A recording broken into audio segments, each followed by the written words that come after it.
All right, so this is basically learning how to read the normal distribution table, Z table, whatever you want to call it.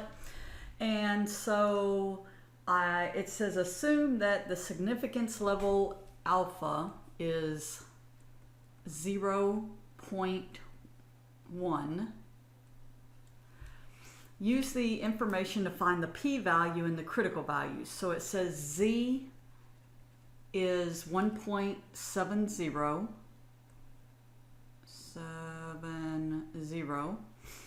and when testing the claim that P is greater than 0.3, all this information tells me is that this is a right tail test. So I always tell students, draw a picture, mine's ugly, I know, but of a normal distribution where you know the mean is 0, and so they've given me this 1.70, and that's the first thing they've asked, is to find this p-value. So basically what you're looking for is you're looking in the table for this area. So that's what it's given you. So what table? You go to your forms and tables in this table, and thus you look for 1.70 and you see 0.9554. However, if you look at the picture, what this has given me is from the lower tail all the way up to that Z value. So again, it's given me 0.9554 from all the way down here to that value.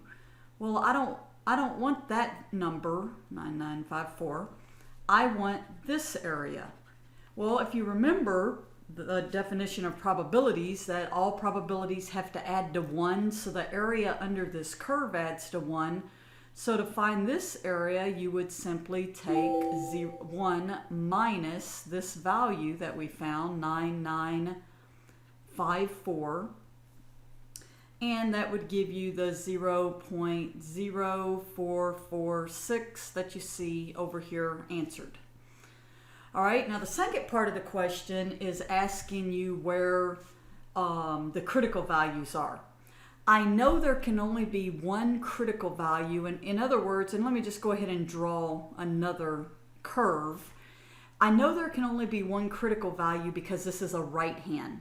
So what this is asking is this area, critical values are always based off of your alpha, your significance level. Remember that, critical values are always based off of the significance level.